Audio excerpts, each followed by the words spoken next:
Conjugare, Centro Português de Apoio à Pesquisa Científica e à Cultura. Acreditamos que as ciências e as artes mudam o mundo.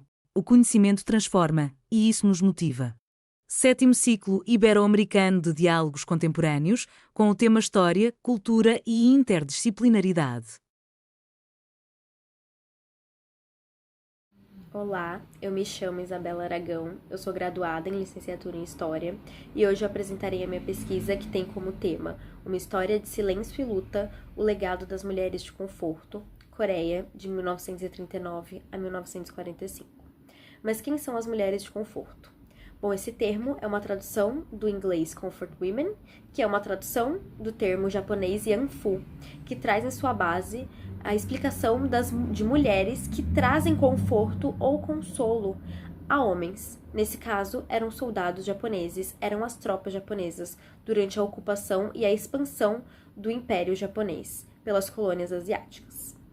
Cerca de 50.000 a 200.000 mulheres foram vítimas desse sistema de escravização sexual.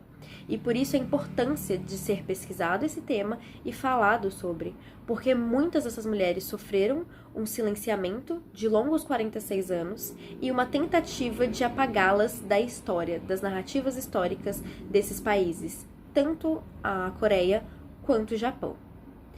A invasão japonesa durou ali de 1910 até 1945 e ela foi um fator crucial nesse processo dessa violência, dessa sistematização da escravização sexual dessas mulheres. O Japão explorava o território coreano por meio da exploração de recursos naturais, da exploração da mão de obra, fazendo com que muitas famílias se encontrassem em situação de extrema pobreza e assim vulneráveis. Nesse caso, muitas dessas mulheres sofriam de questões financeiras e acreditavam em promessas que homens, agentes coreanos que serviam o governo japonês, prometiam a elas de emprego nas indústrias japonesas.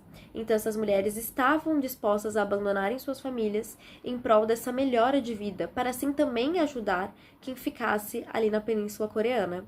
Porém, o que elas se deparavam era nas casas de conforto durante, ao longo ali das colônias do Império Japonês. Outra questão também era a base dessa sociedade coreana. A sociedade coreana tinha como base ideológica o neoconfucionismo, que se tratava ali de uma ideologia em que a hierarquização era muito importante para o funcionamento da sociedade. Então, os homens deveriam respeitar e deveriam ser submissos aos imperadores, aos governantes, e as mulheres deveriam ser submissas aos homens. Nesse caso, as mulheres eram tratadas como inferiores, sendo assim, as esposas tinham que obedecer aos seus maridos, as filhas obedecerem aos seus pais, e as mulheres viúvas obedecerem aos seus filhos. Essa figura masculina sempre estava no centro desse poder, o que essa base patriarcal, essa base misógina, contribuía também para um outro fator na vida dessas mulheres. Elas eram proibidas de frequentarem as escolas e de terem acesso ao estudo por seus pais. Então, muitas dessas mulheres, com o sonho ainda de estudarem, acreditavam também em promessas feitas por esses agentes, de que elas conseguiriam ter acesso a estudos no Japão. E o que culminava também, como no primeiro caso, a terminarem em casas de conforto, estupradas num sistema de escravização sexual pelas tropas japonesas. Outros casos eram de mulheres raptadas ou sequestradas por soldados japoneses ali pela Península Coreana. Aqui eu falo mais sobre o caso das mulheres coreanas, porque em sua maioria as mulheres de conforto, essas escravas sexuais, foram mulheres coreanas, devido a esses fatores que eu acabei de citar. Mas o que eram essas casas de conforto? O que era esse sistema de conforto? Esse sistema de conforto veio após o massacre de Nanquim, em que esses soldados japoneses estupraram cerca de 20.000 a 80.000 mulheres chinesas. Esses estupros extremamente violentos, à luz do dia, na frente de várias pessoas, na frente principalmente de familiares, chamou a atenção de organizações internacionais. E isso configurava um crime de guerra. Não era o que o Japão queria no momento. Então, as tropas japonesas, juntamente com governantes, com o governo japonês, organizaram um sistema em que mulheres seriam estupradas de forma legalizada, de forma regulamentada, o que culminou no sistema de conforto. Ele tinha como principal objetivo tentar minimizar ou eliminar as doenças venéreas que muitos desses soldados japoneses acabaram contraindo durante esse momento desses estupros em massa, ou também por meio de prostitutas em que eles acessavam nas colônias que eles invadiam. Principalmente também a questão desse processo de impulso sexual e de desejo sexual que esses homens tinham intrínsecos neles, porque essa condição masculina era biológica de desejo. Então, nós vemos aqui essa base patriarcal e essa base misógina presente também no ponto de vista do Império Japonês e nesses soldados. E essas mulheres coreanas foram escolhidas por conta dessa questão também de vulnerabilidade. Então, essas mulheres acabavam presas nesse sistema, nessa organização, que era feita por meio dessas casas de conforto, que eram regulamentadas, eram registradas pelo governo japonês, com administradores japoneses ou coreanos, e de uso exclusivo desses militares japoneses. Lá, eles tinham esse momento em que eles poderiam escolher quais dessas jovens, que tinham mais ou menos entre 13 a 25 anos, para serem estupradas. Esses estupros ocorriam repetidas vezes, essas casas de conforto tinham dias que eram abertas e horários, e muitas dessas mulheres relatam que eram estupradas por cerca de 30 a 40 homens por dia. Então, nós vemos aqui a problematização envolvida nesse sistema, em que perdurou durante todo esse momento de 1939 até 1945, e que com o lançamento das bombas atômicas de Hiroshima e Nagasaki acabou com esse império japonês, libertou a Coreia e, por fim, libertou essas mulheres. Porém, essas mulheres nunca tiveram a chance de serem ouvidas. Muitas acabaram ficando nos lugares que elas estavam, como por exemplo na China, porque não tinham dinheiro, não sabiam como voltar para casa. Muitas não conseguiam mais se comunicar com seus parentes e ficaram anos sem saber se estavam vivos.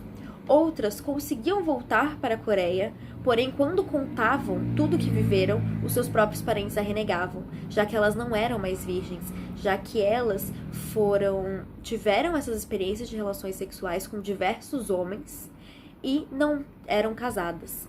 Eles viam isso como uma violação à castidade, à pureza, à virgindade, que era o maior bem de uma mulher coreana.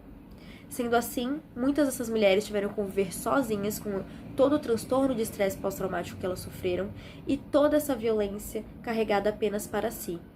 Nesse momento, a gente entende a memória como um fator crucial de resistência. Como a Asman diz no seu livro Espaço de Recordação, memória é poder. Então, a memória dessas mulheres foi de forma estruturada, apagada. Tanto pelo governo japonês, que depois de todo esse momento, desse final de guerra, não aceitou tudo o que fez, não reconheceu todos esses crimes que eles cometeram, não havendo nenhum pedido oficial de desculpas, inclusive tentativas de apagamentos de documentos que comprovassem esse sistema de conforto, mas também do governo coreano, que não buscou ouvir essas mulheres, que não buscou cuidar dessas mulheres, e que para se afastar desse processo de colonização e para construir uma nova memória de progresso para esse novo país, precisava deixar de lado a violência contra essas mulheres, cometida contra essas mulheres. Então elas se viram sozinhas, também traídas pela sua própria nação. Com isso, a primeira mulher a falar tudo o que aconteceu foi Kim Hak-san, após 46 anos do final do sistema de conforto, em que ela fala em rede nacional de toda a violência que ela sofreu, e nisso ela cria um movimento de outras mulheres também se sentirem à vontade, confortáveis, para finalmente compartilharem tudo o que aconteceu e encontrarem um espaço que fossem ouvidas. Isso aconteceu graças a 37 organizações feministas que se reuniram para dar suporte e apoio emocional, social, também por forma de pesquisas a ver com o que aconteceu com essas mulheres. Elas também organizaram diversos atos de resistência e de continuação dessa memória. Um foi por meio das manifestações semanais, que ocorrem toda quarta-feira até os dias de hoje, desde 1992 até hoje, em que diversas pessoas ativistas, mulheres de conforto, se reúnem em frente à embaixada japonesa em Seul, na Coreia do Sul, para pedir, pelo pedido oficial de desculpas, que o Japão se recusa até hoje a dar, pelo reconhecimento de todos esses crimes cometidos contra elas, e para que elas consigam ter a sua voz ouvida e terem domínio da sua própria narrativa histórica. Outro feito também foi a criação, em 2012, do Museu de Guerra e dos Direitos Humanos das Mulheres, em que lá são contadas as histórias de algumas mulheres de conforto coreanas por meio de depoimentos, de fotos, e também ali há um espaço em que essas mulheres sentem que a sua história será contada de geração a geração e elas terão ali domínio da sua própria história, das suas próprias experiências e não serão esquecidas, apagadas ou silenciadas. Nós vemos aqui a importância da memória nesse momento e que a memória ela é estruturada e ela muitas vezes é feita na narrativa histórica para o apagamento e silenciamento da história de mulheres. Mas, por meio dessas ONGs, por meio dessas organizações feministas, essas mulheres de conforto atualmente, essas vítimas sobreviventes, conseguem contar de alguma forma a sua história e conseguem ter o domínio de sua narrativa. Por isso a importância de ouvir e de entender mais sobre esse tema. Agradeço muito pela oportunidade de apresentar a minha pesquisa e qualquer dúvida estou aqui à disposição. Muito obrigada. Realização, Conjugare, Centro Português de Apoio à Pesquisa Científica e à Cultura. NUPAN, Núcleo de Património, Arquitetura e Memória Fluminense. Programa de Pós-Graduação em Património, Cultura e Sociedade da Universidade Federal Rural do Rio de Janeiro. Apoio Editora Cravo e Universidade Federal Rural do Rio de Janeiro. Inscreva-se no canal, comente, curta e compartilhe. Obrigado por assistir.